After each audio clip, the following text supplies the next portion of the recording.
Buenas noches, bienvenidos a esta sesión del 15 de marzo del 2023. Mi nombre es Constancio Ponce González, segundo secretario del Colegio de Medicina Interna de México. Es un privilegio saludarlos a todos los que nos ven a lo largo de la República Mexicana. Hoy quiero dejarlos un momento con el doctor Juan Luis Salgado Loza. Adelante. Hola, buenas noches a todos. Hoy estoy con ustedes para informarles acerca del primer Congreso Presidencial. En este vamos a tener la presencia de todos los expresidentes del Colegio de Medicina Interna de México y ellos nos darán una visión diferente de la medicina, con temas clínicos y temas filosóficos. Espero verlos entre el 4 y el 6 de mayo en esta actividad tan importante para nosotros. Nos vemos pronto. Gracias, doctor Juan Luis Salgado Loza. Hoy vamos a tener una sesión muy interesante donde vamos a tener de coordinadores al final para la sesión de preguntas y respuestas a los doctores César Homero Gutiérrez Aguirre y al doctor José Joel Parada Jiménez.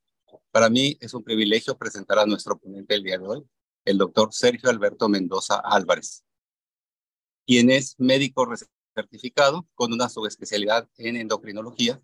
Además, el doctor es profesor de posgrado en el Centro Médico Nacional La Raza y es miembro del CEMIL, así como de la Sociedad de Nutrición y Endocrinología.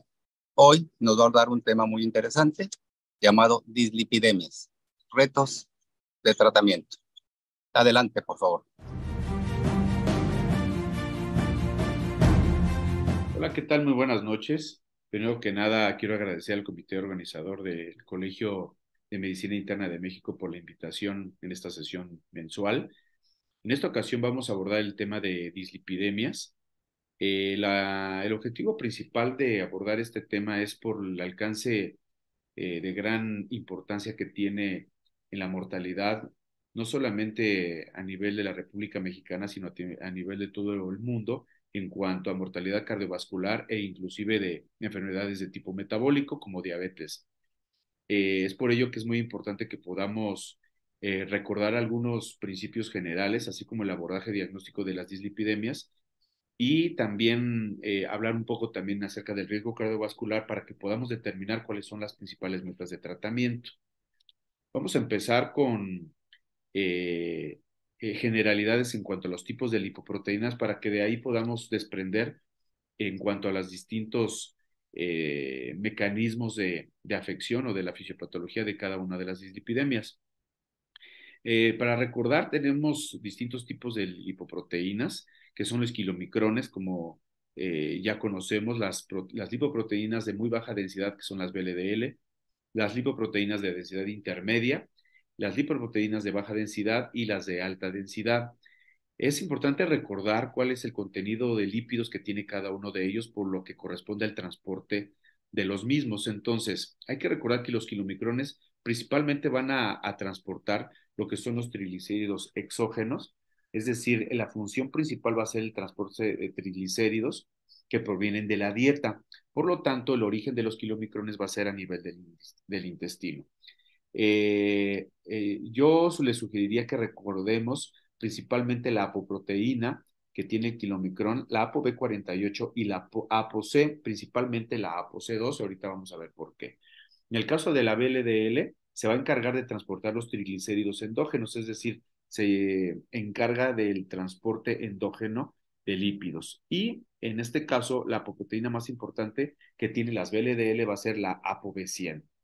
En el caso de las IDL, van a encargarse del transporte de triglicéridos y ésteres de colesterol, y ahí sí la función principal va a ser muy parecida a lo que es el VLDL y el LDL.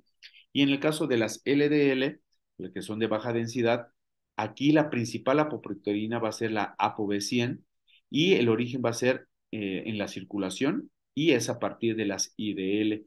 Esta se va a encargar del transporte de colesterol del hígado a los tejidos, y en el caso de las HDL se va a encargar del transporte inverso del colesterol, que es el colesterol que se transporta de los tejidos hacia el hígado, y ahí la principal proteína que tiene esta HDL va a ser la ApoA1. Entonces, aquí la importancia de recordar estas apoproteínas que están ligadas o pegadas a cada uno de estos lipoproteínas va a ser de gran trascendencia para poder comprender un poquito más en cuanto al transporte de lípidos. ¿Cuáles van a ser las funciones principales? En el caso de la apoproteína A, la función principal va a ser el ligando de los receptores HDL periféricos. Como habíamos mencionado, en el caso de las HDL va a ser principalmente la apoproteína A1. En el caso de la apoproteína B va a ser la función del ligando de receptores LDL periféricos y principalmente aquí va a ser la ApoB100. Y en el caso de la apoproteína E va a ser la función de ligando de receptores hepáticos para partículas remanentes. En este caso, el remanente de kilomicrón va a ser muy importante para que pueda, después de que se degrade por la lipoproteína lipasa, entonces esta ApoE se va a ligar a los receptores hepáticos, en este caso específicamente del remanente de kilomicrón. Y en el caso de la ApoC2, va a ser un cofactor muy importante de la lipoproteína lipasa para que se pueda hidrolizar a los kilomicrones. Ahorita vamos a ver unas imágenes que pueden explicar un poquito mejor estas funciones.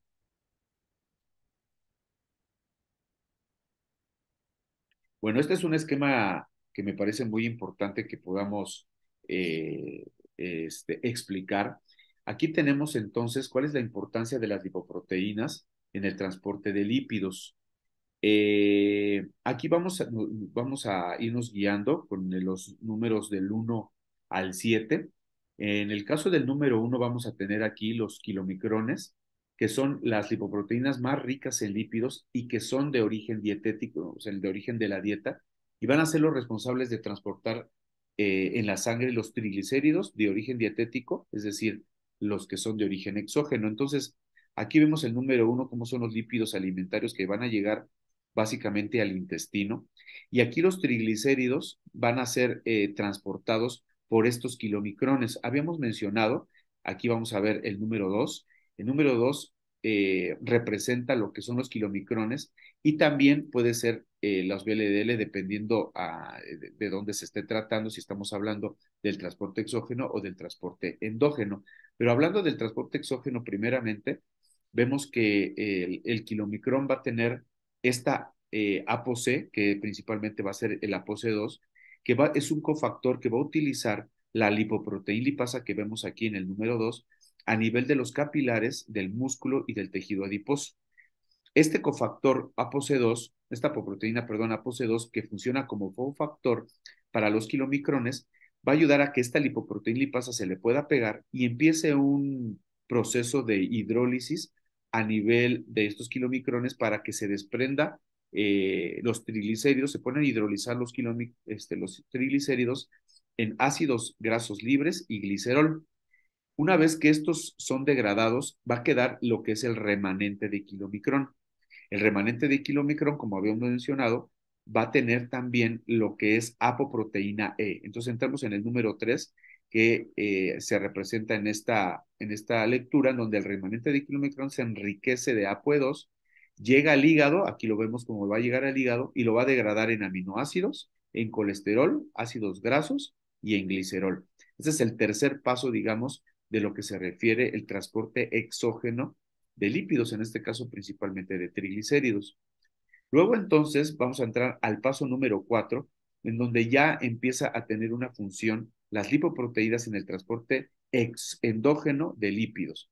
Entonces las proteínas VLDL con su apoproteína B100 se va a encargar, en el caso, aquí está el número 4, se va a encargar las VLDL de transportar, pero ahora los triglicéridos endógenos, es decir, aquellos triglicéridos que son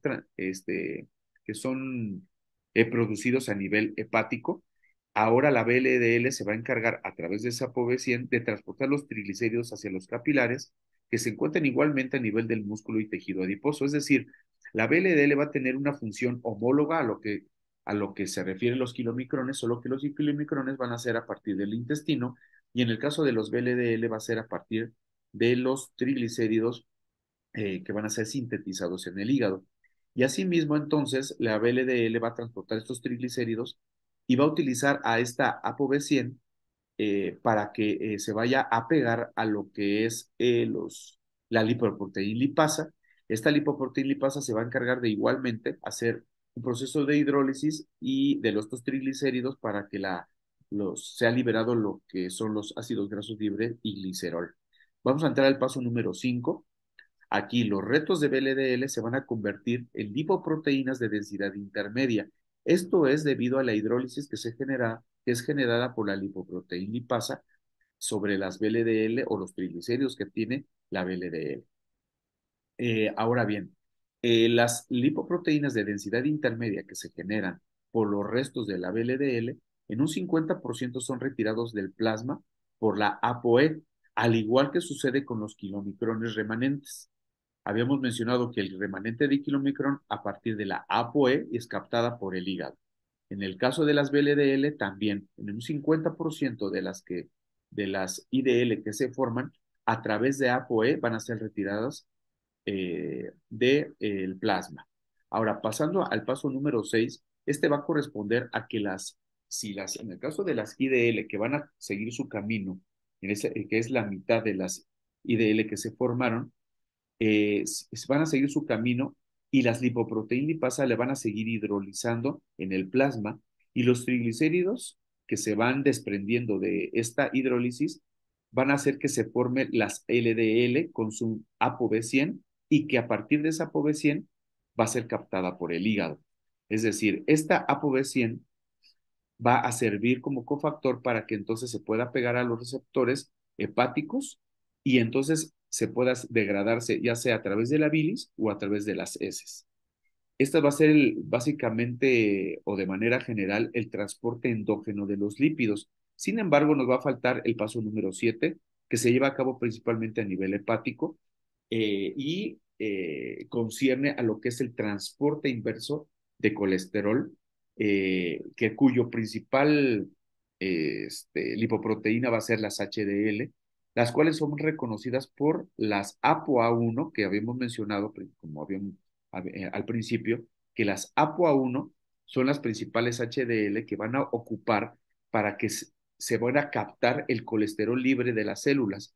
La mayoría de las células van a tener en su membrana cofactores que puedan identificar a lo que es la ApoA1 para que se le pueda pegar la HDL y entonces pueda recoger lo que es el colesterol libre y mediante la enzima LCAT, que es la lecitin colesterol aciltransferasa, pueda esterificar ese colesterol libre y entonces lo pueda situar en el núcleo de la lipoproteína y entonces vaya creciendo o vaya incrementándose el colesterol o los ésteres de colesterol en el núcleo de esa HDL para que empiece a crecer de tamaño y de densidad para que entonces se pueda concretar las lipoproteínas de alta densidad. Esto lo podemos visualizar un poquito mejor en esta imagen, en donde podemos ver precisamente el transporte exógeno y el transporte endógeno. Habíamos hablado aquí que en el caso de la dieta, los kilomicrones, aquí tenemos, en el caso de la dieta, los kilomicrones iban a llegar al intestino, iban a ser degradados por la lipoproteína lipasa y entonces eh, estos kilomicrones van a ser degradados y entonces los triglicéridos y los ácidos grasos libres pues se van a acumular en el tejido adiposo. Sin embargo, los remanentes de kilomicrón, como habíamos mencionado, a través de su ApoC2 van a llegar al hígado como remanente de kilomicrón. Sin embargo, aquí en lo que corresponde a las HDL, que es el transporte inverso de colesterol, vemos que las células extrahepáticas, la mayoría van a tener algunos cofactores que ahorita los vamos a ver, para que pueda, digamos, recoger todo lo que son el colesterol libre, lo esterifica con la LCAT y regresa entonces al hígado para poder ser eliminado. Entonces aquí vemos en el caso de las flechas azules, la vía exógena del transporte de lípidos y en el caso de la línea roja es la vía endógena. Y la línea endógena, ya la habíamos visto, el principal va a ser los kilomicrones y en el caso de la endógena, perdón, van a ser la VLDL, el IDL el LDL y el HDL, que va a ser más bien lo que significa el transporte inverso de colesterol. Pero en el caso de la vía exógena, que es las flechas azules, principalmente va a estar dado por los kilomicrones. Esta es otra imagen en donde podemos ver un poco más cómo se lleva a cabo el transporte inverso de colesterol, que es dado por las HDL, y las cuales se van a formar en el hígado, pero también van a ser formadas en el torrente sanguíneo en la medida en que se van agregando colesterol libre a partir de la A1. Aquí vemos entonces a la síntesis de la ApoA1 que va creciendo en tamaño, en densidad, debido a que haya una este, captación del colesterol libre. En este caso va a ser por estas proteínas que son las proteínas de cassette y también los scavengers, los cuales van a fungir como un mecanismo que se le llama de eflujo. Este mecanismo de eflujo va a ocasionar que ese colesterol libre pueda ser sacado de lo que es las células extrahepáticas, en este ejemplo sería los macrófagos. El colesterol libre es sacado como tal del núcleo de estos macrófagos para ser transformado o más bien esterificado por la LCAT. Entonces, cuando es esterificado por la LCAT, esta APO que tiene expresado la A1, el HDL, va a aumentar lo que es la densidad y se van agregando cada vez más ésteres de colesterol hasta que se forme un HDL ya como tal terminada, y esa HDL se va a encargar de llegar hasta el hígado al receptor de LDL. Así lo podemos ver. Este ésteres de colesterol llega y a través de otros receptores a nivel hepático, que es el SRB1, que es muy parecido al que ocupa aquí en los macrófagos para sacar el colesterol y después ser esterificado. Ese mismo tipo de receptor se ocupa en el hígado para que ese colesterol que es sacado de las células extrahepáticas pueda ser llevado de regreso al hígado para que pueda ser eliminado a través de la bilis o pueda ser eliminado a través de las heces. Ese es el transporte inverso de colesterol de forma, digamos, general. Sin embargo, no hay que olvidar que aparte de la LCAT, tenemos la otra proteína transferidora de ésteres de colesterol, en donde esta proteína se va a encargar de transportar ésteres de colesterol a las otras lipoproteínas. En este caso, puede ser eh, transferida esos ésteres de colesterol a las VLDL y a las IDL.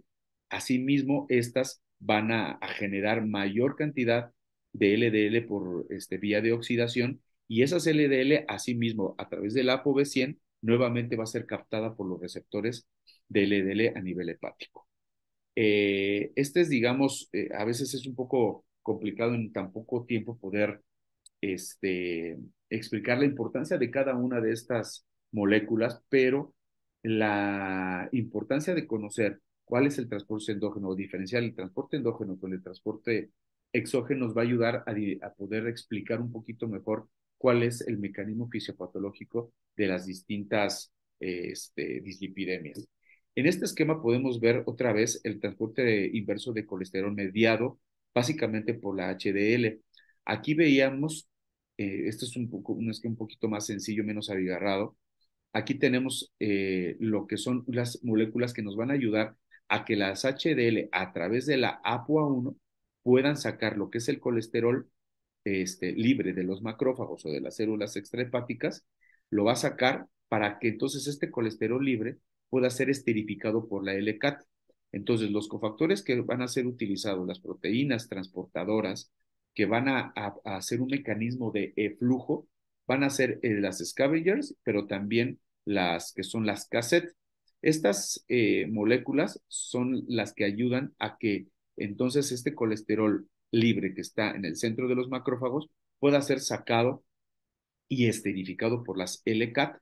Y entonces una vez que está esterificado, se queda en el núcleo de las proteínas, de las lipoproteínas HDL, para que a través de la PTEC pueda ser transferidos estos ésteres de colesterol para alimentar a las otras lipoproteínas, que es la VLDL y la LDL. Y al final, el receptor de LDL es el que va a captar estas HDL y entregar los ésteres de colesterol para que pueda ser eliminado. Bueno, entonces, el resumen de de la función de estas lipoproteínas está resumido en este cuadro, en donde las más importantes son pues la hidroximetilglutarilcoenzima reductasa, cuya función va a ser limitar la velocidad de la síntesis hepática de colesterol, que en este caso no la toqué mucho.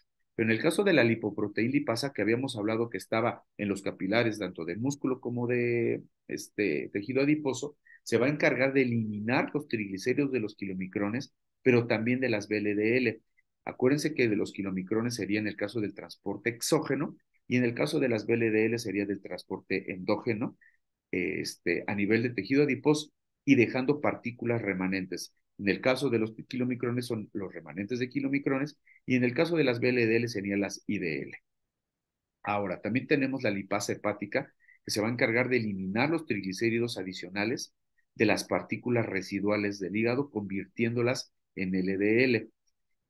Y en el caso de de la LCAT, que es la lecitin colesterol aciltransferasa, es la que se va a encargar de esterificar al colesterol que saca de la superficie, o perdón, del centro de las células extrahepáticas para que se pueda atraer hacia las HDL y asimismo después llegar al hígado. Y también tenemos las proteínas de transferencia de ésteres de colesterol, que es la PCAT, que habíamos mencionado en la otra imagen, en donde transporta el colesterol esterificado entre las HDL y las LDL, las va alimentando para que después puedan llegar o regresar al hígado. Una vez que podemos identificar cuáles son las proteínas más importantes, entonces ya podemos comprender un poco más cuáles serían las diferentes hiperlipoproteinemias según los defectos genéticos conocidos de cada uno de estas apoproteínas o de las lipoproteínas que ya revisamos. En el caso de la alteración genética que constituye la hipermicronemia, hiperkilomicronemia, el fenotipo según Friedrichson sería la 1 y la 5, y el defecto bioquímico aquí sería la lipoproteína lipasa ApoC2. Y en el caso de la hipercolesterolemia familiar monogénica, aquí el fenotipo sería el 2A. Aquí lo podemos relacionar con este cuadro. En el caso de la tipo 1 se refiere a la elevación de los kilomicrones y es el defecto, la alteración es la hiperkilomicronemia. En el caso de la tipo 2A se refiere básicamente a la hipercolesterolemia familiar, que es la que tenemos en un momento dado un poquito más familiarizada y que esta se caracteriza por la elevación del colesterol plasmático y aquí principalmente los triglicéridos van a estar normales. Me gustaría que identificáramos aquí cuál es el poder aterogénico, porque de aquí puede haber una implicación diagnóstico-terapéutica para los pacientes. Aquí podemos ver que en el caso de la 2A y 2B, que me estoy refiriendo básicamente a la hipercolesterolemia familiar y a la hiperlipidemia familiar combinada, estamos hablando que son de las dos principales dislipidemias que tienen un poder aterogénico muy importante y por tanto el riesgo de enfermedad cardiovascular va a ser mucho mayor. Me estoy yendo un poco rápido porque todavía me faltan algunas cosas, una disculpa, pero sí quisiera que esto quedara como muy claro por la repercusión clínica que tenemos en los pacientes y también en la enfermedad cardiovascular. Aquí representa estas tres cruces, que entonces lo que es la hipercolesterolemia familiar y la hiperlipidemia familiar combinada son las que más confieren un poder aterogénico. Y en el caso de la hipercolesterolemia familiar, el defecto bioquímico principal va a ser a nivel de los receptores LDL. Y en el caso de la hiperkilomicronemia, está a nivel de la lipoproteína lipasa o la ApoC2. Y esto es lo que les explicaba a nivel del transporte endógeno de colesterol. Y de aquí se desprende que si no tenemos una lipoproteína lipasa, me voy a regresar un poquito, si no tenemos a la lipoproteína lipasa, aquí, si no tenemos a la lipoproteína lipasa, pues no va a poder degradar este kilomicrón y entonces los triglicéridos empiezan a incrementarse. Es por eso que, me regreso, que el principal defecto tendría que ser un incremento en los triglicéridos, como lo podemos ver aquí. Entonces, ¿qué es lo que se eleva? Pues los kilomicrones, pero lo que se eleva son los triglicéridos, o sea que van a estar exageradamente elevados y va a ser el defecto en la lipoproteína lipasa en la lipoproteína lipasa o bien en la ApoC2, que es la apoproteína que va a tener principalmente el kilomicrón. Ahora nos vamos a ir a la tipo 3. La tipo 3 básicamente se refiere a la disbeta lipoproteína familiar. Aquí tenemos algunos defectos bioquímicos, en donde tenemos que es el fenotipo EE, y hay otros genes que pueden inducir esta hipolipoproteinemia, pero se refiere básicamente al fenotipo tipo 3, en donde los kilomicrones remanentes y los remanentes de VLDL son los que están más elevados. Y por lo tanto aquí los triglicéridos van a estar moderados a muy elevados, tanto los endógenos como los exógenos, pero también va a estar elevada el colesterol plasmático. Entonces, en la disbeta lipoproteinemia va a haber una elevación, inclusive se le menciona simétrica entre lo que es el colesterol plasmático y los triglicéridos. Esto es algo que es como muy preguntable si es que algún residente nos está viendo en estas sesiones, de las dislipidemias en donde hay un aumento más o menos homogéneo, tanto de colesterol como de triglicéridos, estoy hablando de colesterol total y triglicéridos, es la tipo 3, que es la hiperlipidemia familiar combinada. Ahora, en el caso de la tipo 4, estamos hablando de la hipertrigliceridemia, que es la hipertrigliceridemia familiar, y aquí la lipoproteína más elevada va a ser la VLDL. Y entonces los triglicéridos son los que están moderados, tienen una elevación moderada o muy elevada, y principalmente sería el el triglicérido de tipo endógeno. Y en el caso de la tipo 5, aquí básicamente se refiere también a lo que es la hiperquilomicronemia, pero el fenotipo de tipo 5. Aquí la diferencia con la tipo 1 es que además de elevar kilomicrones, también puede elevar VLDL. Y de igual manera, los triglicéridos van a estar muy elevados. Ahora, aquí vamos a entrar un poquito ya más a la parte clínica. Vamos a hablar de las distintas formas de poder comprender y podamos grabarnos cuáles son los distintos tipos de dislipidemias. Tenemos la hipercolesterolemia o las que tienen una afección primaria de hipercolesterolemia, los que tienen hipertrigliceridemia, los que tienen hiperlipidemia combinada o inclusive las que tienen HDL bajas. Ahora, eso es como hablarlo de manera como general. Aquí tenemos que identificar que en el caso de la hipercolesterolemia, el origen primario va a ser poligénico, con un defecto familiar en la ApoB100 que habíamos mencionado, que esta es de las principales apoproteínas que tiene este, las proteínas de alta densidad, de baja densidad, que son las LDL. Y en el caso de la afección secundaria más importante, tenemos el hipotiroidismo, puede ser el síndrome nefrótico o los diuréticos tiacídicos, son las que pueden llegar a producir una afección de tipo secundaria y que puede llegar a provocar hipercolesterolemia. Y en el caso de los triglicéridos, tenemos que considerar como afección primaria insuficiencia de lipoproteínas, de lipasas, insuficiencia de ApoC2 e inclusive hipertrigliceridemia familiar. ¿Cuáles son las afecciones secundarias? Pues diabetes, hipotiroidismo, insuficiencia renal, obesidad, dieta alta en carbohidratos, en alcohol, los estrógenos, los betabloqueadores, los glucocorticoides y las tiacidas son las que van a producir una afección secundaria que pueda provocar hipertrigliceridemia. Dicho sea de paso, la principal dislipidemia que tiene el diabético en este caso va a ser hipertrigliceridemia con HDL baja. Entonces, esta es una causa secundaria de dislipidemia. La tercera dislipidemia que tenemos que considerar es la hiperlipidemia combinada. En este caso, si se tratara de una afección primaria, estaríamos hablando de una hiperlipidemia familiar combinada o de una hiperlipoproteinemia tipo 3. Y si quisiéramos descartar una afección secundaria, pues sería diabetes, inmunosupresores, hipotiroidismo, glucocorticoides y el síndrome nefrótico, que también puede producir hiperlipidemia combinada. Ahora, hay otros defectos cuando tenemos las HDL bajas, en donde tenemos que considerar un paciente que tuviera menos de 30 de HDL o menos de 20. Ahorita vamos a ver unos ejemplos. pueden llegar a tener hipoalfa-lipoproteinemia familiar, enfermedad de Tangier o la insuficiencia familiar de HDL y de LCAT. Y la afección secundaria que tenemos que considerar son los esteroides anabólicos, retinoides y el tabaco. Bueno, aquí en este caso podemos ver, si quisiéramos analizar los distintos tipos de lipoproteínas, pero ya de manera aislada, en el caso de las LDL, que hubiera un incremento aislado de LDL, ¿cuáles son las tres principales que tenemos que considerar? Lo que es la hipercolesterolemia familiar, el defecto familiar de ApoB100, porque como les había mencionado al principio, la LDL, la principal proteína que tiene es la ApoB100, y la ganancia en la función de lo que es el PCSK9.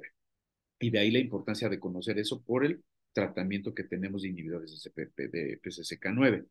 El perfil de lípidos, ¿cuál va a ser para poder identificar una hipercolesterolemia familiar? Si se trata de un problema heterocigoto, podemos ver que la LDL podría inclusive llegar hasta más de 220, pero si es homocigoto, es tremendamente identificable que la LDL arriba de 500 podemos considerar una hipercolesterolemia familiar cuando es de origen homocigoto y que las LDLs van a estar arriba de 500.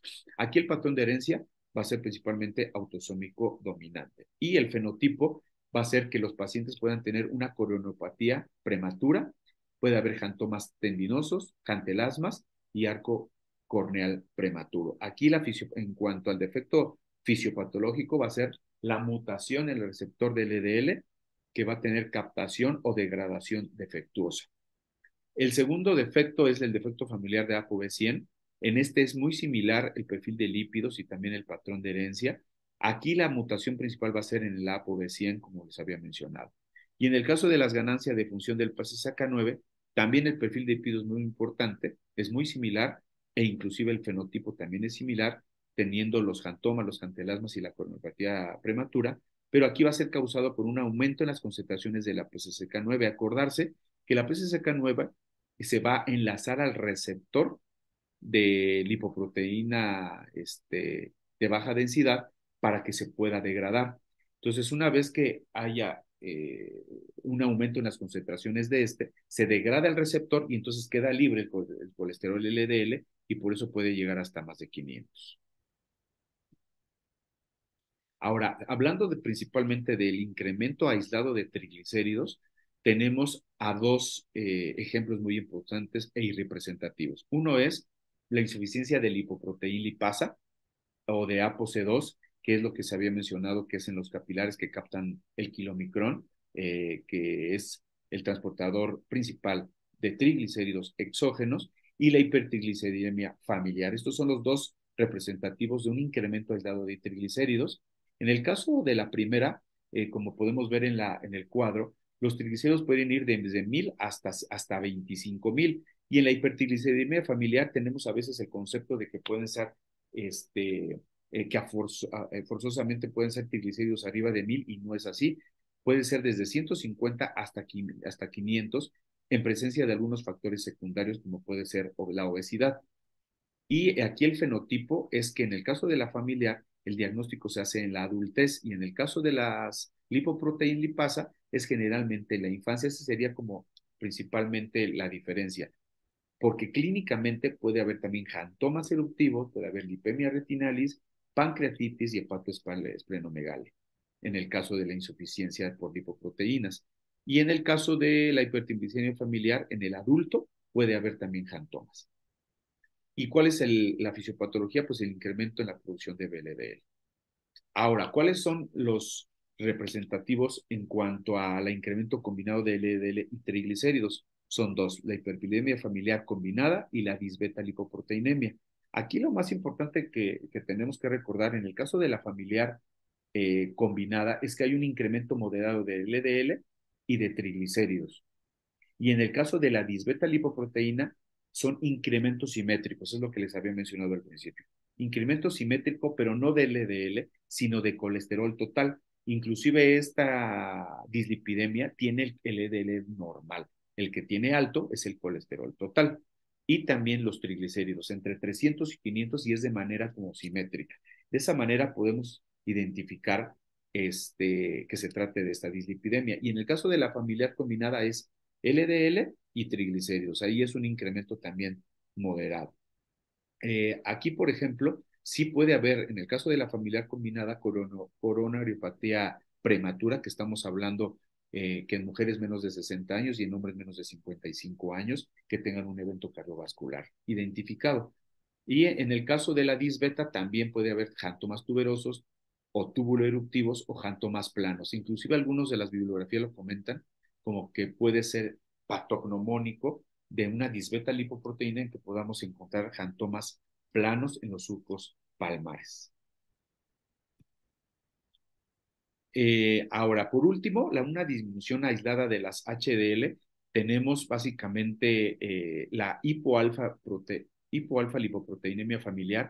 Aquí, como había mencionado, cuando tengamos en nuestra práctica las HDL menos de 30 en hombres o menos de 40 en mujeres, aparte de que podamos distinguir que no fuera por falta de ejercicio, que tuviera otro tipo de componente lipídico alto, también tenemos que considerar una hipoalfa-lipoproteinemia familiar. Y en el caso de la enfermedad de Tangier, tenemos cuando las HDL estén menos de 20, y también tenemos que considerar una insuficiencia de LCAT o la enfermedad del ojo de pez cuando tengan HDL de menos de 20. Y aquí el fenotipo va a ser prácticamente, es muy característico en el caso de Tangier, que haya hepatosplenomegalia, coloración amarillenta de las amígdalas, neuropatía periférica, y en el caso de las otras, podríamos considerar como un antecedente importante la coronariopatía prematura. Este cuadro es básicamente para que podamos identificar cuáles son la incidencia de cada una de ellas, porque si no, no podríamos como saber cuál es, digamos, aumentar nuestra sospecha en cuanto a frecuencia, en cuanto a incidencia.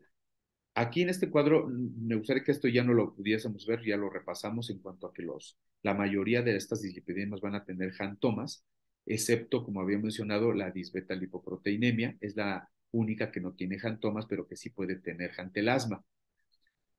Aquí vemos que de las más frecuentes tendría que ser la hipercolesterolemia familiar, y ya vimos que el fenotipo son jantomas en tendones y puede haber cardiopatía coronaria.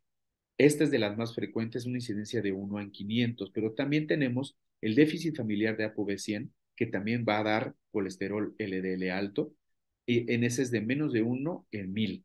Estas son de las más frecuentes, y después sigue la 1 en 10,000, que es la disbeta lipoproteinemia familiar. Aquí, por ejemplo, hay jantomas palmares, es de los que les había mencionado que pueden ser como patognomónicos, pero en el caso de la hiperlipidemia familiar combinada, es la que es así, no tiene más que jantelasmas, pero no tiene jantomas. Entonces, más que nada, esas son las tres principales, son las que son más frecuentes. Hipercolesterolemia familiar, la deficiencia familiar de ApoB100 y la disbeta lipoproteinemia familiar. Este es un algoritmo diagnóstico cuando tenemos un paciente que tenga colesterol HDL bajo. Si tiene menos de 40, lo que sigue es que podemos identificar cómo están sus triglicéridos. Si los triglicéridos están arriba de 150, tenemos que primero pensar en una causa secundaria. ¿Cuál sería esa causa secundaria? Pues principalmente diabetes, porque como habíamos mencionado, diabetes característicamente va a tener HDL baja y triglicéridos altos. Y cuando tenemos triglicéridos bajos con HDL baja, entonces la primera posibilidad sería una hipoalfa lipoproteinemia aislada, como les había mencionado en las últimas diapositivas. Ahora bien, cuando tengamos un paciente que tenga triglicéridos menos de 150 o que tenga HDL baja, y si estamos realmente considerando que tenga una hipoalfa, primero tenemos que ver o descartar que haya tenido en la toma de la toma de sangre de los lípidos, de perfil de lípidos, que no haya tenido un evento de estrés agudo en las últimas 6 semanas. Si es así, tendríamos que repetir la muestra. Esto es porque la adrenalina va a producir lipólisis y puede estar teniendo incremento en varios de los factores del perfil de lípidos. Y si no fuera así, tenemos que evaluar el tabaquismo. Si es que estuviera fumando, se tiene que suspender y entonces poder encontrar o buscar causas secundarias. Si no fumara el paciente, entonces buscar componentes del síndrome metabólico, también como causas secundarias. Y si están ausentes, entonces ya buscar a otros familiares afectados. Y si están afectados algunos otros familiares, entonces ya finalmente podríamos considerar la posibilidad de una hipoalfa lipoproteinemia aislada. Y si no lo tiene, entonces sería seguir buscando causas secundarias, como pueden ser medicamentos, o diabetes, o hipertensión, o síndrome metabólico. Este es otro algoritmo para que podamos aprender a abordar la dislipidemia en cuanto a hipertrigliceridemia. Cuando tenemos pacientes que tienen triglicéridos entre 150 y 300, siempre tenemos que buscar inicialmente causas secundarias como las que ya hemos mencionado, fármacos, alcohol, diabetes. Y si el colesterol está en menos de 200 y la HDL más de 35, pues muy posiblemente pudiese tratar de una dislipidemia, pero tenemos que evaluar ahí cómo está la dieta, hacer un estudio familiar e inclusive solicitar ApoB, que eso lo vamos a ver más adelante. Y en el caso de los triglicéridos entre 300 y 1000, que es mucho de los pacientes que vemos en la consulta, podemos buscar causas primarias y si el colesterol está arriba de 200 y una HDL menos de 35, sí, por supuesto, es una probable dislipidemia que tenemos que descartar a través de la entrevista, si se puede tratar de un estudio, perdón, de un componente familiar o incluso de la dieta. Y cuando los triglicéridos están arriba de 1000, que como ya sabemos tienen riesgo de pancreatitis, ahí sí las principales causas van a ser primarias. Entonces, si tenemos pacientes entre 300 y 1000, definitivamente puede tener una dislipidemia básicamente secundaria. Y en el caso de que tenga arriba de 1000, sí hay que considerar las causas primarias, como las que ya habíamos mencionado al principio. Ahora, para que podamos seguir abordando el, el panorama de las dislipidemias, definitivamente tenemos que conocer cuál es el riesgo cardiovascular de los pacientes, porque si no fuera de esta forma, no podríamos establecer ya un tratamiento inicial para ellos.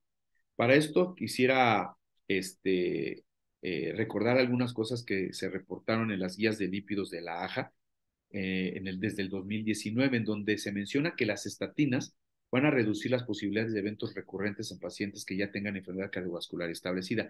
De ahí la importancia de que una vez que nosotros podamos identificar los factores de riesgo cardiovascular, entonces poder establecer cuál es la indicación precisa, objetiva de las estatinas. ¿Cuál es el fin? Pues que podamos reducir la enfermedad cardiovascular en pacientes con diabetes, en pacientes con hipertensión, independientemente de que sepamos cuál es el LDL basal. Y también reducir el riesgo de enfermedad cardiovascular inicial, es decir, cuáles son los algoritmos diagnósticos en cuanto al riesgo cardiovascular para prevención primaria en varios de grupos etarios. Entonces, a qué pacientes vamos a solicitar la medición de lípidos plasmáticos y en qué condiciones? Bueno, se deben pedir en todos los adultos de 20 años o más, al menos una vez cada 5 años. Muchas veces pensamos que solamente a partir de los 40, de los 50 años, pero no es así. Hay enfermedad cardiovascular desde a partir o identificada cuando menos desde 20 años y por eso es importante hacerlo por lo menos cada 5 años. Los triglicéridos deben medirse en todos los pacientes que tengan pancreatitis. Los lípidos deben medirse al menos 2 veces en ayunas antes de tomar decisiones. Y los lípidos plasmáticos generalmente se miden después de un ayuno de 12 horas. Y el colesterol plasmático se puede medir en ayunas o sin ayuda, en el caso del colesterol total.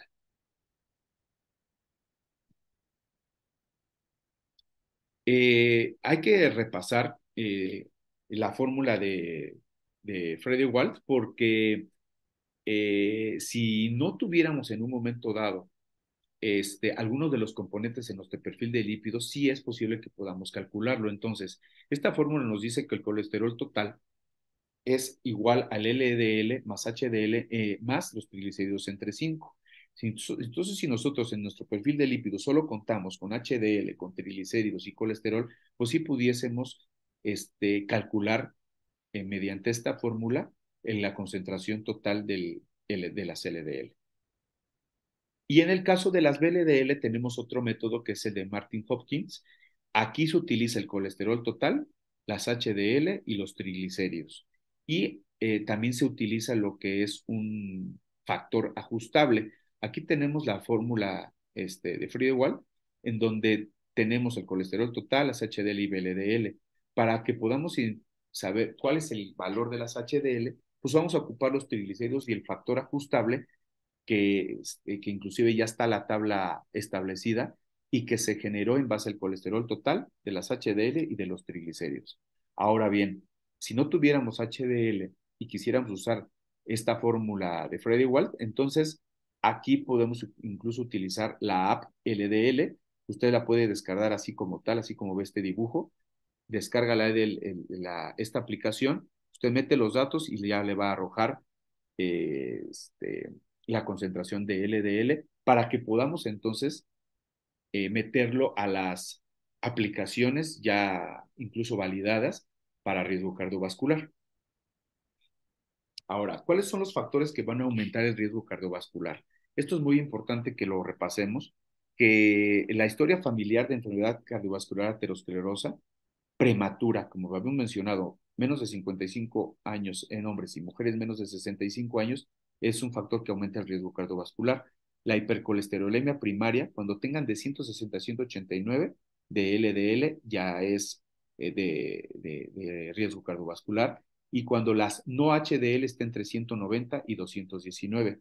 También los pacientes que tengan síndrome metabólico con las características que ya conocemos, los pacientes con enfermedad renal crónica que tengan entre 15 y 59 mililitros por minuto también, pacientes con enfermedades inflamatorias crónicas como puede ser psoriasis, artritis reumatoide o lupus, historia de menopausia prematura antes de los 40 años o con preeclampsia, y los pacientes que son asiáticos también tienen un factor extra para aumentar el riesgo cardiovascular. Ahora, hay otros factores, pero de tipo bioquímico, que tenemos que tomar en cuenta.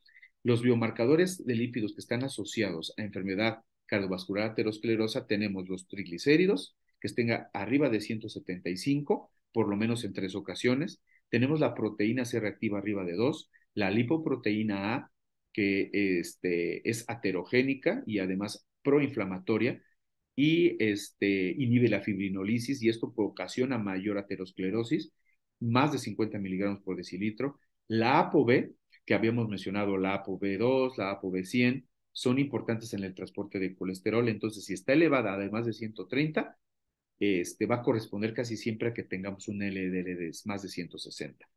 Y otro índice que es muy, muy de suma importancia que lo recordemos es el índice tobillo braquial, que esté menos de 0.9, también es un factor que aumenta el riesgo cardiovascular. Bueno, este es un algoritmo muy importante que está en la guía de lípidos del 2019, que es la última guía que tenemos disponible, en donde se menciona cuáles son los pasos a seguir o a considerar para hacer una prevención primaria y entonces podemos valorar el riesgo de enfermedad cardiovascular aterosclerosa. Entonces, ¿cómo poder evaluar a un paciente? ¿Cómo poder iniciar un tratamiento con estatina si no tenemos calculado ya o evaluado el riesgo cardiovascular? Esta imagen es muy importante que la podamos recordar porque los pacientes se van a ser evaluados de acuerdo a la edad y de acuerdo a algunos antecedentes clínicos. Aquí podemos ver, por ejemplo, que los pacientes que tengan de 0 a 19 años se les tiene que indicar cambio en el estilo de vida para reducir el riesgo cardiovascular. Pero sin embargo, si tuviesen hipercolesterolemia familiar, aquí ya está indicado la estatina de entrada. Sin embargo, si son pacientes de 20 a 39 años, se le tiene que estimar el riesgo cardiovascular a lo largo de su vida a través de unas calculadoras de riesgo que voy a comentar más adelante. Pero sin embargo, si el paciente tiene un antecedente familiar de enfermedad cardiovascular prematura o un colesterol LDL de más de 160, tiene indicación de estatina. Luego entonces, los pacientes que tengan 40 a 75 años, tengan un LDL de más de 70, pero menos de 190, y no tengan diabetes, esos ya también, a estos pacientes entran en un riesgo que se le llama riesgo límite o riesgo de borderline, porque estos pacientes tienen un 5 a 7.5 o menos de 7.5 10% de riesgo cardiovascular. Entonces, a estos pacientes son los que se les tiene que evaluar si tiene aparte otro tipo de factores de riesgo que estén incrementando la enfermedad, el riesgo de enfermedad cardiovascular. ¿A quiénes entonces? Los pacientes que tengan de 40 a 75 años, que no son diabéticos, pero que tienen colesterol entre 70 y 190, a esos pacientes se les tiene que evaluar otros factores que incrementen el riesgo. ¿Cuáles son? Pues precisamente los que están en el lado izquierdo, que ya habíamos mencionado al principio, pero quisiera destacar principalmente lo que son los triglicéridos de más de 175, la ApoB más de 130. Y bueno, si el paciente tiene lupus, artritis reumatoide, enfermedad renal crónica, si tiene alguno de estos, el paciente se le puede considerar iniciar una histatina de moderada intensidad. Ahora nos vamos a la parte derecha y arriba. Si el paciente tuviera más de 190, ahí ya ni siquiera hacemos ninguna evaluación, ahí ya directamente el paciente requiere una estatina de alta intensidad. Asimismo, un paciente que tiene diabetes entre 40 y 75 años, por lo menos es candidato a una estatina de moderada intensidad. Sin embargo, si tiene de 40 a 75 años y tiene algún otro factor más de riesgo, como hemos mencionado acá, ya es candidato a una estatina de alta intensidad. Esto no lo podemos olvidar nunca. Quiere decir que entonces si yo tengo un paciente diabético entre 40 y 75 años, de entrada, lo más seguro es que ya tenga un riesgo moderado. Sin embargo, si tiene alguna otra condición agregada, es un paciente que ya se puede considerar de alto riesgo y que entonces va a tener necesidad de una estatina de alta intensidad. Ahora, si nos regresamos a la parte donde el paciente tiene 40 a 75 años sin diabetes y aplicamos las escalas de riesgo y tuviese el paciente de 7.5 a menos del 20%, se trata de un riesgo intermedio. Y aquí entonces se estima también estos factores que hemos mencionado y si se considera que sí tiene alguno de estos, entonces se le va a dar una estatina que pueda hacer reducir, o sea, una estatina de moderada intensidad, que pueda reducir el colesterol LDL de 30 al 49%. Y si tiene más de 20%, según alguna calculadora de riesgo, entonces los pacientes van a ser candidatos a una estatina de alta intensidad que pueda reducir el LDL de más del 50%. Estoy entrando a lo que es el tratamiento y las metas de tratamiento. Otra cosa que se me pasaba es que en el caso del riesgo intermedio, cuando los pacientes tienen entre 7.5 y 20%, se les puede considerar hacer un calcio o la medición del calcio coronario.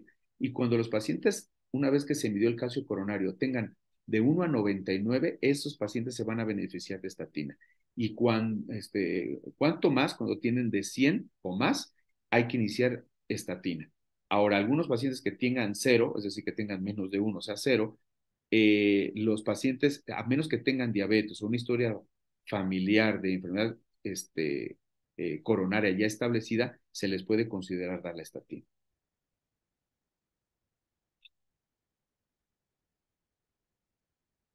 Miren, en este caso, bueno, me voy a regresar. Esta es de la guía de lípidos de la AJA. Sin embargo, también tenemos otra forma de evaluar el riesgo cardiovascular, que es a través de la ACE, que es de la Asociación de Endocrinólogos Clínicos, en donde podemos ver cuáles son los blancos, perdón, las metas de tratamiento en pacientes que tuvieran diabetes mellitus tipo 2 o que tengan factores de riesgo para la misma. Aquí se divide diferente. Aquí es bajo riesgo, riesgo moderado, alto riesgo, muy alto riesgo y extremo o un riesgo extremo. Si podemos ver la pasada diapositiva, vemos que aquí en el caso de la AJA lo dividen también bajo riesgo, pero riesgo límite o borderline, riesgo intermedio y alto, y ya.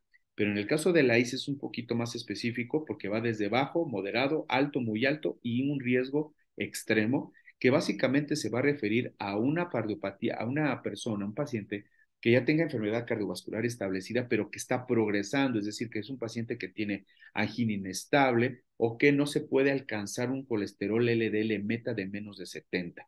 A estos pacientes ya se les identifica como de extremo riesgo o inclusive si tienen una hipercolesterolemia familiar o si tienen enfermedad renal en una etapa 3 o 4, ya son pacientes de un extremo riesgo. ¿Cuáles son las metas de tratamiento? Estoy entrando a la parte final de la presentación. Los pacientes que tuviesen un extremo riesgo, el colesterol LDL idealmente debe estar abajo de 55, un no HDL menos de 80 y una OPO-B de menos de 70. Y nos vamos hacia abajo, muy alto riesgo, tendría que ser menos de 70 de LDL, menos de 100 de no HDL y ApoB menos de 80. Y de alto riesgo, los pacientes tendrían que tener menos de 100 de LDL. Entonces aquí surge una pregunta importante. Los pacientes que tienen diabetes, que generalmente ya van a ser pacientes que tienen un alto riesgo, estamos hablando de aquellos que tienen diabetes y que tengan dos o más factores de riesgo cardiovascular y que tienen más del 10% a 10 años en cuanto a la evaluación del riesgo, o que ya inclusive tuviesen una enfermedad cardíaca ya establecida o un equivalente, perdón, riesgo no establecido, sino que ya tenga un riesgo de enfermedad cardíaca coronaria. Y aquí, inclusive por eso lo pone, incluye diabetes o enfermedad renal crónica, también ya está como un riesgo alto. Entonces, un paciente que tiene diabetes o que tenga enfermedad renal crónica en una etapa 3 o 4 ya son de alto riesgo y cuando menos tendría que tener un LDL meta de menos de 100. Sin embargo, si el paciente tiene además ya una reciente hospitalización por un síndrome coronario agudo, entonces es un paciente que ya tiene un alto riesgo y tendría que ser menos de 70. No olvidar que los pacientes pueden tener diabetes, enfermedad renal crónica, y si tiene otro factor de riesgo, que puede ser tabaquismo, y que puede tener hipertensión, que puede tener un HDL de menos de 40, ahí ya entra como muy alto riesgo. Entonces, ¿qué quiere decir? Que la mayoría de los pacientes diabéticos van a tener muy seguramente no un alto riesgo, sino un muy alto riesgo. Y es por eso que de manera general podríamos considerar que todo paciente diabético se le tendría que dar una meta de tratamiento de menos de 70. Y si ya está infartado o está progresando en cuanto a la cardiopatía isquémica, tendría que tener menos de 55. Ahora, hay factores de riesgo independientes en pacientes con diabetes. Aquí estamos hablando de estos 6 factores. Uno de ellos es que la evolución de diabetes tipo 2 sea de más de 10 años o más de 20 años en un paciente con una diabetes tipo 1. De entrada ya es un factor de riesgo independiente para de riesgo cardiovascular para paciente con diabetes. Un cociente albúmina creatinina, que es el que ahora estamos ocupando, de más de 30 miligramos por gramo, una tasa de filtración glomerular menos de 60. Pacientes con retinopatía, pacientes con neuropatía, ya van a tener un factor de riesgo independiente, incluso el índice tobillo braquial de menos de 0.9. Ya revisamos la guía de la AJA, también la de endocrinólogos clínicos, y la guía europea de riesgo cardiovascular es ya hasta cierto punto un poco parecido, no quiero ahondar ya más quisiera yo presentárselas, en donde ellos lo dividen en bajo, moderado, alto y muy alto. Y esto es en relación, me voy a adelantar un poco, a estas categorías de riesgo cardiovascular. Y estas las dividen de acuerdo a un score que lo sacan de acuerdo a que si son hombres o mujeres, si tienen tabaquismo o no, y también de acuerdo al colesterol HDL y LDL. Y toman en cuenta este score, menos del 1% si es bajo, si este score es del 1 al 5% es moderado, si el score es más del 5% y menos del 10 es alto, y si es más del 10% en este score, es un riesgo muy alto. Y es muy parecido como las características de lo que presentamos con la AJA. Aquí los blancos terapéuticos van en relación a prevención primaria y prevención secundaria. Solo que aquí establecen el riesgo en cuanto al score que acabamos de mencionar. Y aquí ustedes pueden ver, es complicado ver toda la diapositiva completa, pero de manera general podemos ver que lo que es en color verde, estamos hablando de los pacientes que están para prevención primaria, pero que tienen desde un riesgo muy alto, que en donde se les va a hacer recomendaciones de estilo de vida, pero no solamente de eso, sino ya también terapia farmacológica. Y la finalidad es que puedan tener un colesterol menos de 55. Aquí lo podemos ver. Los pacientes, aquí tiene concentración de LDL de 55, menos de 70, menos de 100, y dependiendo del nivel de colesterol va a ser la estrategia terapéutica que se va a ocupar. Estamos hablando que si un paciente tiene arriba de 190 como prevención primaria, la mayoría desde, aunque tenga riesgo bajo, si se fijan aquí, si tengo más de 190 y aunque tenga riesgo bajo, es decir, no es diabético, ni hipertenso, ni nada, pero tiene más de 190, ya requiere terapia farmacológica. Y aquí podemos ver muy importantemente a los pacientes que tengan hipercolesterolemia familiar. Y así sucesivamente nos vamos. Pacientes que tengan entre 116 y menos de 190, vamos a poner un ejemplo, si tuviera un riesgo alto, no un riesgo bajo, sino un riesgo alto, entonces estos pacientes ya tuvieran necesidad de terapia farmacológica también.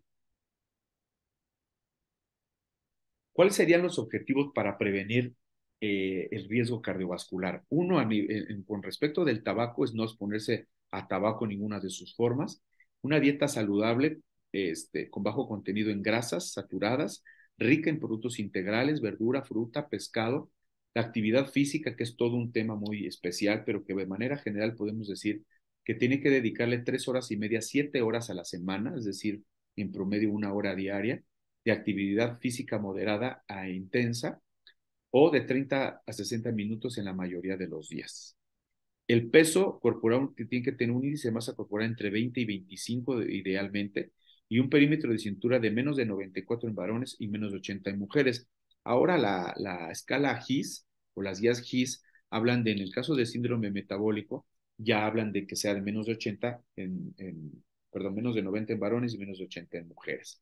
Y la presión arterial menos de 140/90, ese es como parte de los objetivos para prevenir el riesgo cardiovascular.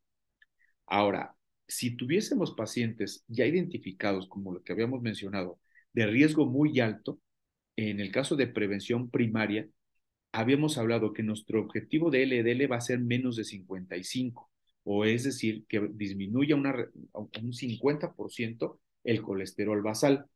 Ahora, si el paciente no ha sido tratado con estatinas, ahí lo más seguro es que requiere un tratamiento hipometriante de alta intensidad cuando tenemos un paciente de muy alto riesgo, aunque no haya tenido tratamientos previos.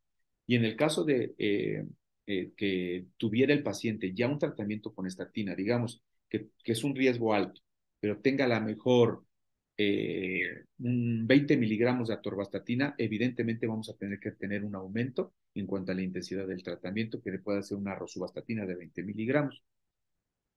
Si se tratara de un riesgo alto, el régimen terapéutico para alcanzar la meta sería una reducción del 50% del valor basal y que fuera menos de 70 el objetivo del LDL.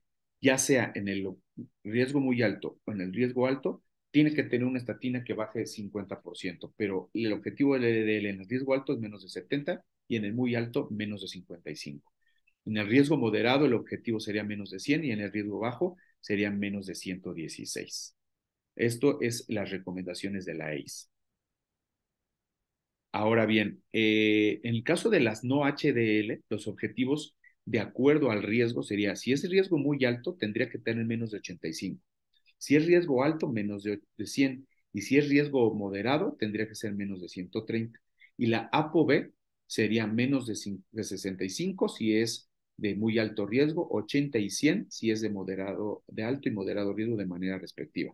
Y triglicéridos menos de 150 y que la hemoglobina glucosilada esté menos de 7. Esto es importante porque en el caso de los pacientes que ya se infartaron, muchas veces antes se les decía que no fuéramos tan estrictos en las metas en paciente diabético infartado, pero si se trata de un muy alto riesgo, tendría que tener una hemoglobina glucosilada bien controlada. Estas son las calculadoras de riesgo que están ya validadas y quisiera poner hincapié en las dos últimas.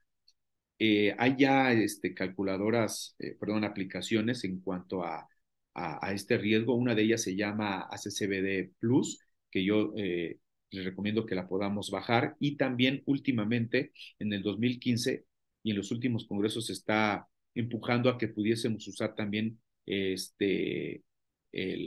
la escala de riesgo MESA. Y si ustedes se fijan, esta toma en cuenta todavía más factores de riesgo de enfermedad aterosclerosa, que puede ser la edad, el sexo, la historia familiar. Si ustedes se fijan, ya tiene más factores que está ocupando esta escala, esta calculadora, perdón, más que las otras. Entonces, esta es como que de las que podemos ocupar, incluso también la de la CCBD Plus. Ahora, en cuanto a los pacientes que son diabéticos y que quisiéramos tratar su colesterol, aquí siempre la indicación de la estatina va a ser muy parecida. De forma general, se evalúa también el riesgo cardiovascular con alguna de estas escalas de riesgo, y si es de muy alto riesgo y los pacientes tienen diabetes y aparte tienen otros dos factores de los que ya hemos platicado, entonces el paciente se denomina que tiene un riesgo de más del 20% y eso lo hace de alto riesgo. Y entonces aquí hay que iniciar una estatina de alta intensidad. Prácticamente la ACE hace este tipo de algoritmos para tratar de individualizar a los pacientes que tengan diabetes y que tengan un LDL más de 100. Entonces, esos pacientes son los que se le tiene que individualizar cuál es el riesgo que tienen para poner una estatina de moderada o de alta intensidad. Aquí tenemos también otro algoritmo que utiliza la ACE, que es para hipertriglicemia en paciente con diabetes. Y rápidamente comentar que los pacientes que tengan menos de 500 son los que se le tiene que iniciar una dieta baja en carbohidratos que no incluya jugos, soda, alcohol, y entonces ahí reducir la caloría total en 30 al 35% para tratar de disminuir, es decir, son medidas no farmacológicas. Sin embargo, si el paciente persiste después, a pesar de tener estas medidas, tiene triglicéridos de más de 200, entonces aquí, en estos pacientes, se puede llegar a considerar el poder ocupar estatina. Aquí menciona, si los triglicéridos permanecen arriba de 200 y los lípidos no llegan a la meta, entonces podemos usar una estatina para poder reducir los niveles de triglicéridos. Y también el siguiente paso sería medir ApoB, y de acuerdo al nivel de ApoB es como también se establece la posibilidad de iniciar estatina. Ahora, en el caso de los IP, que es el etil icosapéntico, este tratamiento también se puede iniciar cuando no se llega a las metas de lípidos o cuando los pacientes son de muy alto riesgo. También está indicado el que podamos dar este tipo de fármacos, que es como puede ser el etílico sapénico. Y cuando los triglicéridos están arriba de 500, los pacientes tienen que reducir su dieta de 20 a 25%, lo que son las calorías, inclusive usar insulina, pero aquí los pacientes ya son inicialmente, se puede usar ya estatinas. Los pacientes que tienen más de 500 se puede usar estatinas, y si no mejoran, podemos agregar, si es necesario, fibratos y también ácidos omega 3, donde están el ácido el ácido eicosapentanoico, perdón, también ya se les puede agregar, así mismo como también los fibratos. Esta es prácticamente lo mismo, solo que habla del rol precisamente de este tipo de ácidos que también tienen mucha utilidad. Y aquí resume muy bien la ACE, los pacientes que tienen un riesgo extremo, muy alto riesgo y alto riesgo.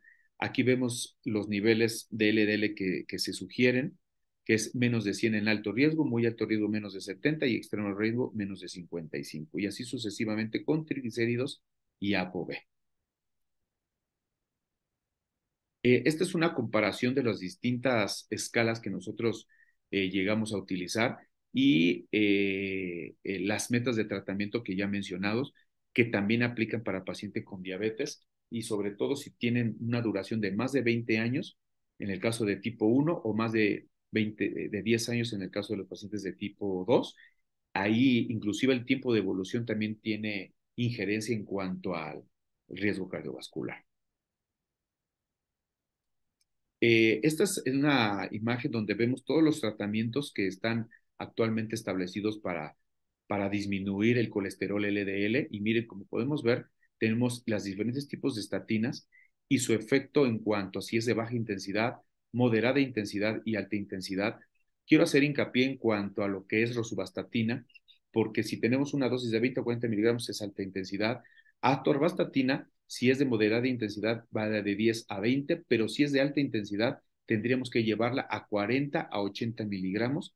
es totalmente válido para tomarlo en cuenta como una estatina que va a bajarnos más del 50%. Si es de alta intensidad, nos va a bajar el 50% de LDL. Si es de moderada intensidad, va a bajar de 30 al 45%, y si es baja intensidad, menos del 30%. Hay que recordar que cuando se agrega ezetimibe, entonces los pacientes van a reducir todavía un poco más el colesterol de un 12 hasta un 25% en monoterapia, pero si se agrega a una estatina, va a disminuir todavía un 25% más. O sea que 50 más 75, por ejemplo, rosuvastatina, si la sumáramos ezetimibe, nos llegaríamos hasta un 75% de disminución de LDL. También tenemos los secuestradores de ácidos biliares, también los inhibidores de PCSK9, como es el aricumumab o el evolocumab, en donde tenemos un descenso de LDL del 48 al 58%, y con evolocumab sería del 63 al 71%. Entonces, si los pacientes les agregáramos todavía más rosuvastatina o ezetimibe, todavía llegarían hasta un incluso 90% de descenso de LDL. También tenemos a lo que es el ácido bempedoico, en el 17 al 18% en monoterapia de descenso de LDL, y el inclisiran, que va a disminuir del 38 al 52%. Estos son los tratamientos actuales que tenemos para disminuir el LDL en base a las metas y a las necesidades que tenemos. Estos son sus mecanismos de acción. Hay que recordar que los inhibidores de PCSK9 van a interferir en la degradación del receptor, con lo cual lo vimos al principio, y eso va a ocasionar que al inducir que haya degradación del receptor, pues el colesterol entonces se quedaría libre si hubiera esa degradación. Pero si inhibimos la degradación, se pega más al receptor LDL y entonces se puede quedar más en los hepatocitos. El ezetimibe bloquea la absorción del colesterol en el intestino. En el caso de los fibratos, inhiben la producción de VLDL o mejoran el aclaramiento de las partículas ricas en triglicéridos.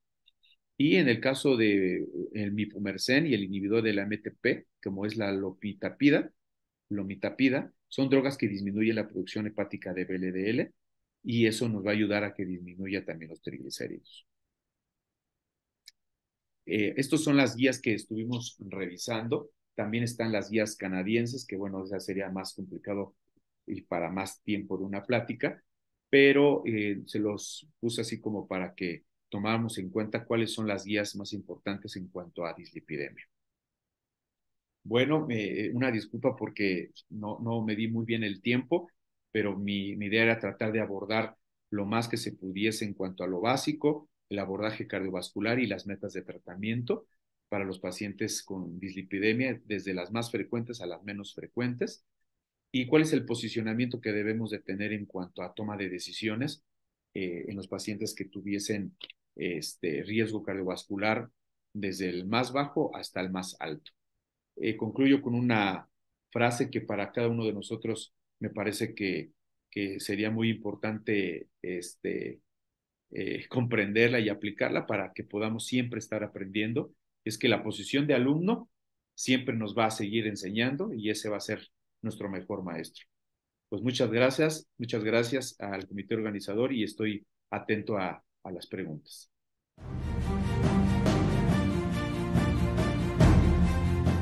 Buenas noches. Muchas gracias, doctor Iván Torre, por esta excelente plática. Usualmente nos vemos en la necesidad de involucrarnos un poco más en los regímenes que recomendamos a nuestros pacientes en el día con día. Y hoy nos ha mostrado que cada vez tenemos la necesidad de enfocarnos mucho más. Además, quiero agradecer a todos los que nos están viendo a través de la República Mexicana y a todas las personas que en un momento dado nos acompañan desde otros sitios de la República Mexicana, como son Nicaragua, Paraguay, Perú, Colombia, y a los casi 800 asistentes que nos acompañaron el día de hoy. Wow, pues muchísimas gracias por haberme invitado. Espero les haya gustado a todos la charla. Pues espero que sea algo que podamos aplicar todos en nuestra vida. También contamos con el doctor Ángel González, a quien le doy la bienvenida. Buenas noches, doctor González. Gracias, doctor Constancio Ponce. Antes que nada, quiero felicitar al doctor Iván Torre Villalbazo por su excelente plática y la manera tan sencilla como nos llevó a los mecanismos fisiológicos básicos y fisiopatológicos en medicina molecular y que de alguna manera nos van a servir para nuestra práctica diaria.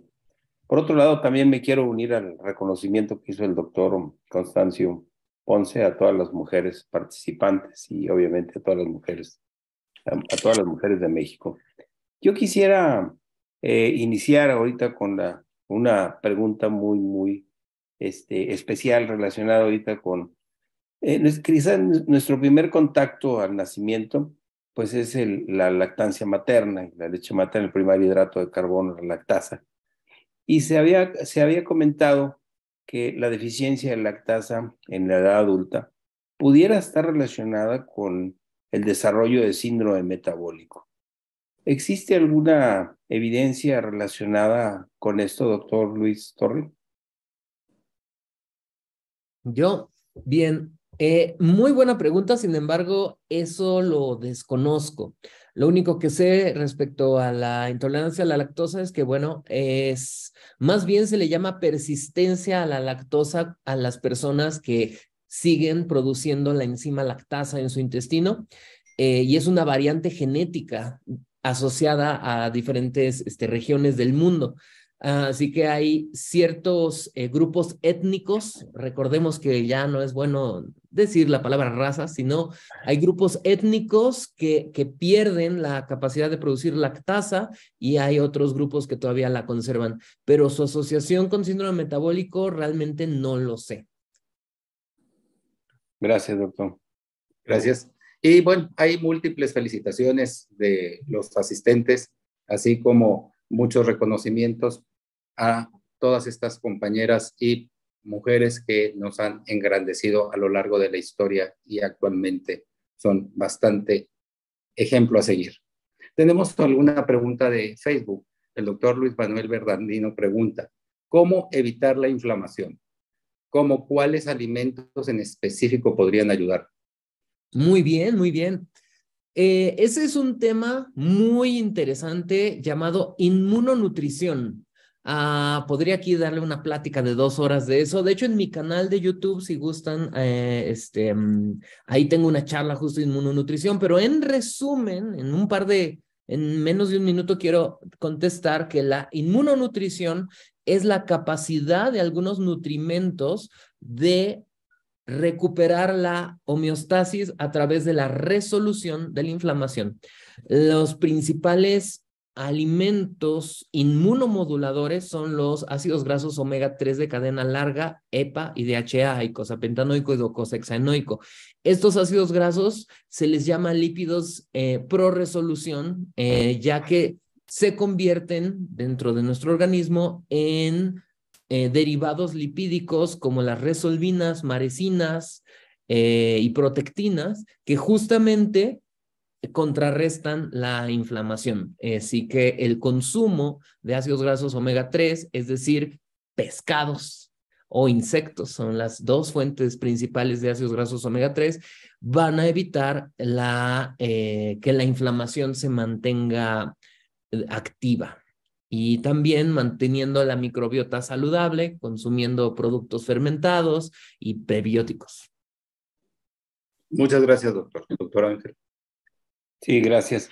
Doctor Iván, hay hubo un boom hace algunos años relacionado con el omega 3 como un licopeno que parece ser que tenía ciertos beneficios para evitar el desarrollo de enfermedades crónico-degenerativas y se le dio mucho énfasis al omega 5 y de repente pues se dejó otra vez de oír como un excelente antioxidante y quisiera oír su opinión respecto a este.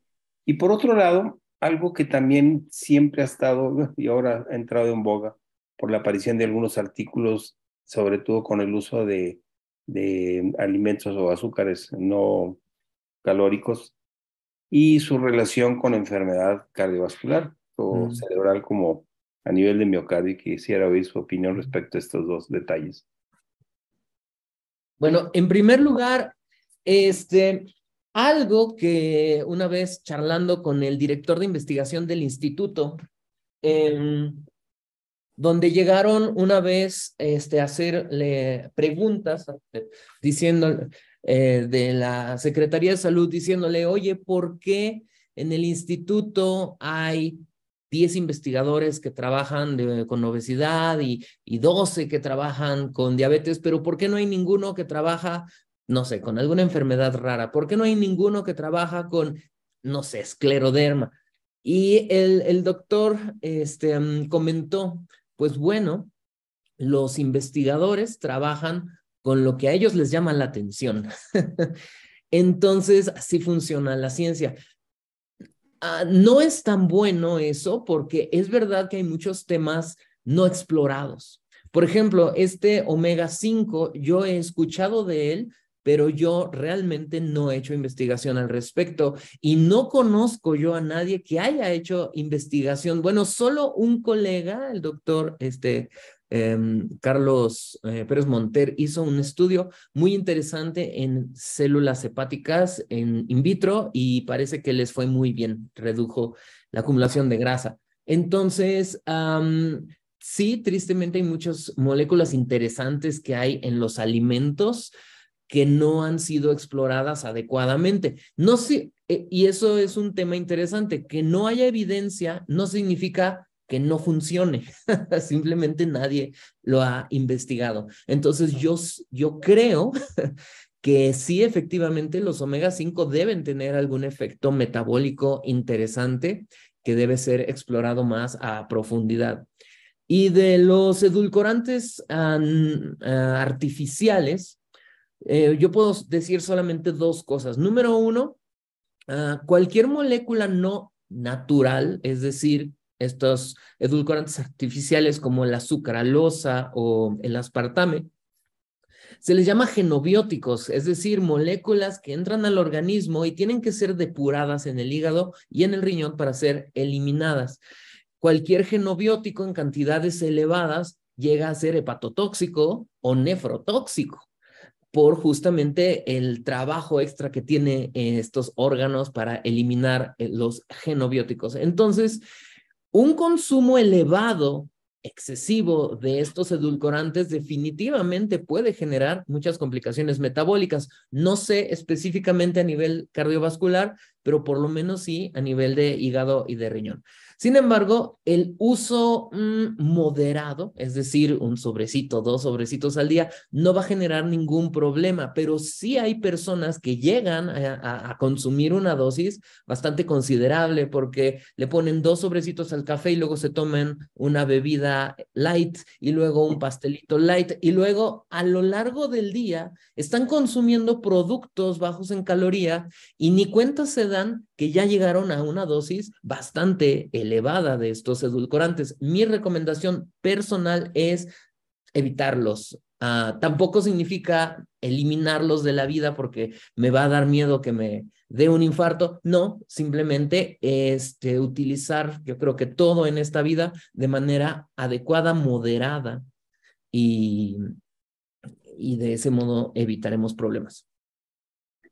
Sí, muchas gracias. Nos hacen una pregunta para usted, doctor Iván. ¿Por qué cree que sea persistente el dogma de nutrición el uso de calorías como medida de ingesta en la alimentación occidental?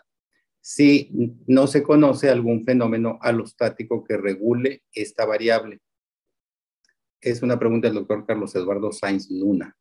Uy, es una gran pregunta y es más, me invitaron a dar una charla sobre si una caloría es una caloría. No la tengo lista todavía, tengo la información, ya a ver si posteriormente me gustan invitarme otra vez, podría darles esa respuesta. Sin embargo, la nutrición no es matemática. Nuestro organismo utiliza los nutrimentos según como le conviene o según el estado metabólico endocrino en el que está. Quiere decir que una caloría dentro del organismo se puede utilizar como fuente de energía para el músculo, o se puede utilizar para hacer triglicéridos y almacenarlos, o se puede utilizar en la termogénesis adaptativa y generar calor. De hecho, un modo de perder peso es, al día de hoy ya es cada vez más evidente, exponerse al frío. La terapia de criolipólisis es algo que parecía una tomada de pelo, pero la ciencia lo evidencia. Si yo me expongo al frío, incrementa mi gasto energético. También, si yo incremento mi masa muscular, voy a incrementar también mi gasto energético. Es decir, dependiendo de mi peso, mi complexión y la temperatura ambiente, una caloría puede ser 100 gramos más de grasa en mi cuerpo, bueno, no exactamente, ¿verdad? Pero lo estoy diciendo exagerado, o simplemente energía que se pierde como calor. Entonces, por esa razón, la nutrición obviamente se trata de buscar bases, ¿no? Decir, bueno, calorías como para tener con qué jugar, con qué movernos, pero en la vida real tenemos que reconocer que no es matemática pura y 100 calorías no son lo mismo en una y en otra persona. Muchas gracias, doctor Ángel. Sí, hay un comentario aquí de la doctora Irma Archundia, que está en Cancún, que tiene un programa que establecieron que se llama Mejorando tu Ambiente, y donde promueven a la población a sembrar hortalizas, árboles frutales en los camellones, en áreas comunes o cercanos a las escuelas, y tener disponible para la población general pues nutracéuticos de una manera natural y fácil y rápida y sin costo para la población. ¿Sí? Por otro lado, hay una pregunta ahí relacionada con los polifenoles del vino tinto y su beneficio en la salud general. Qué buena pregunta, y eso es muy importante. El vino tinto tiene polifenoles, pero también tiene los mismos polifenoles la uva de donde salió el vino. Es decir, el vino no es mejor que un puñado de uvas. Así que es importante recordar que el vino, como cualquier otra bebida alcohólica, tiene un riesgo a la salud. El alcohol puede generar cirrosis hepática y aumento en peso.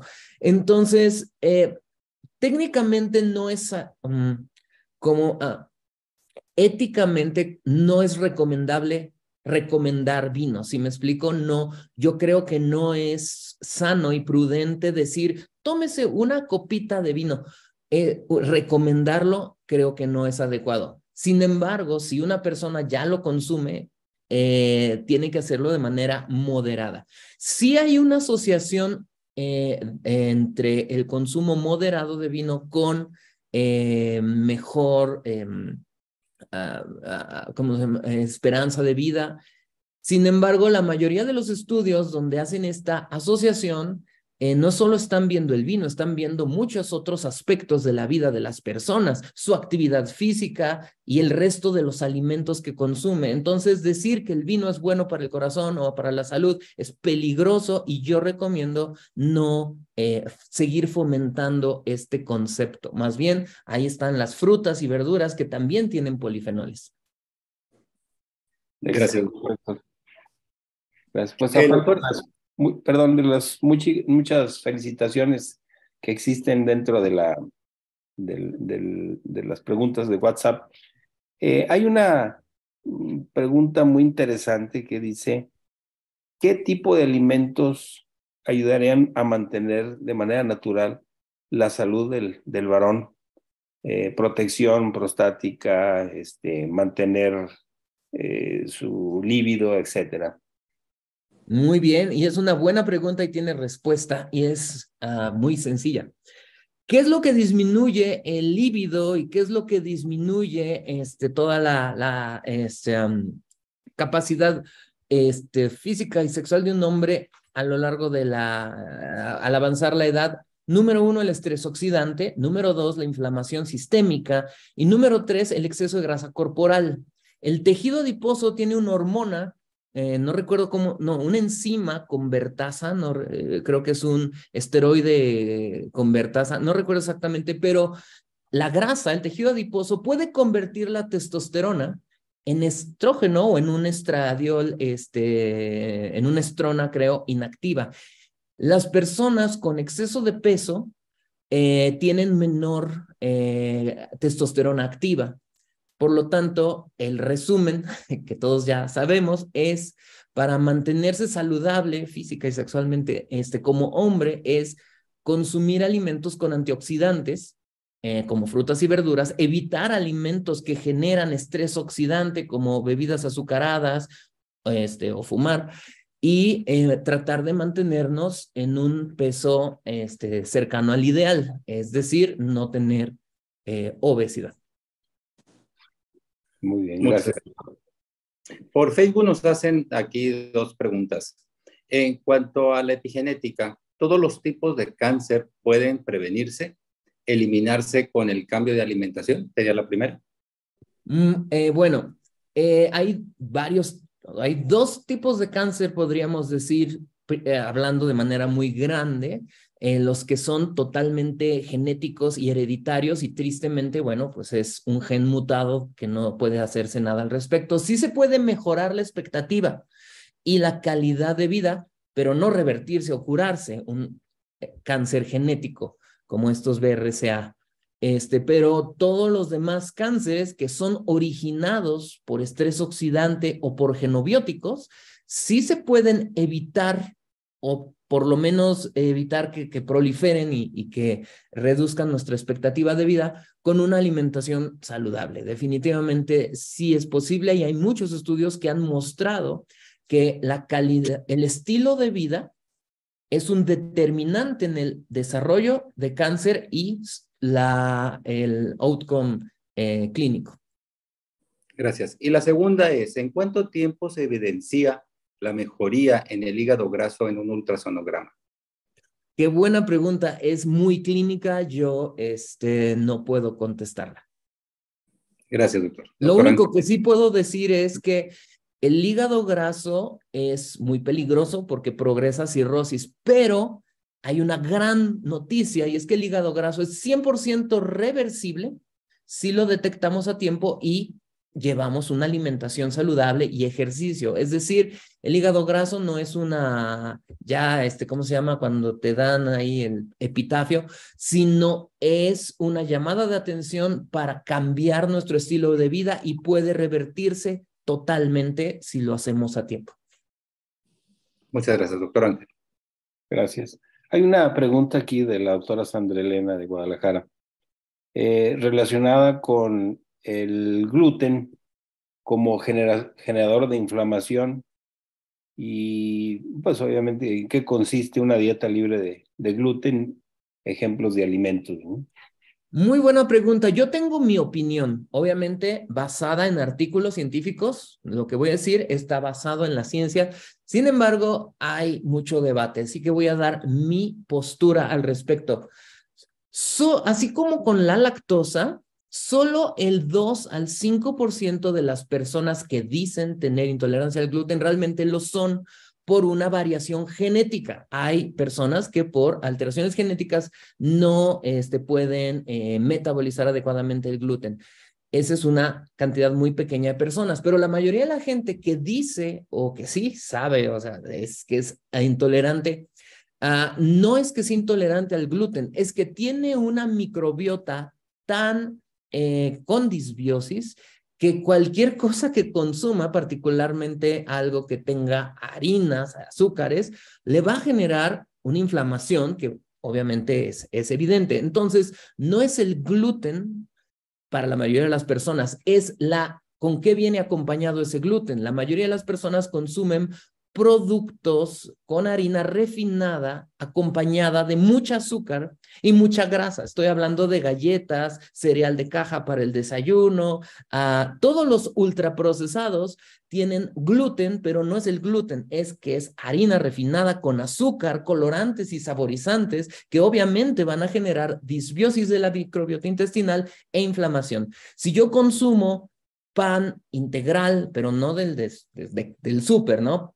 Pan de alguna panadería artesanal donde hacen masa madre, diferentes tipos de productos que tienen trigo, ¿no? Gluten, pero integral, es decir, sin estos colorantes, saborizantes, exceso de grasa, exceso de azúcar, seguramente no les va a generar problemas, indicando que no es el gluten, sino el producto ultraprocesado en sí. Gracias, doctor. Hay una pregunta relacionada, digo, con el gluten. ¿Qué opinión tiene usted de los vegetarianos y de los veganos que su alimentación pues, evita el uso de proteínas animales? Muy bien. 3 respuestas.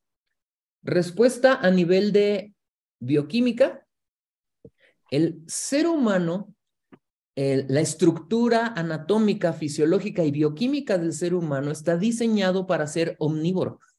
Así que nuestro organismo es capaz de digerir proteína vegetal y también animal. Por lo tanto, bioquímica y fisiológicamente hablando, no hay una razón de ser vegano porque nuestro organismo, del mismo modo que puede digerir y absorber proteína vegetal, lo puede hacer con la proteína animal.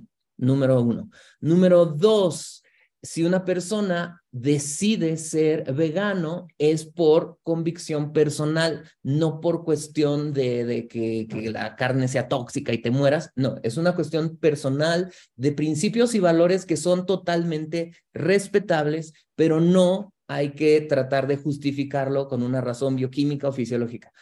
Y por lo tanto, número 3, si una persona decide ser vegano, que está muy bien, si gusta, tiene que asistir con un buen nutriólogo que sepa cómo suplementar su alimentación para que no tenga deficiencia, por ejemplo, de hidroxiprolina o de vitaminas del grupo B y otras tantas cosas, porque es muy difícil ser vegano y cubrir el requerimiento de aminoácidos indispensables. Entonces, sí se puede, pero se requiere una alimentación muy precisa, no es nada más, ya voy a comer vegetales, necesita apoyo de un nutriólogo.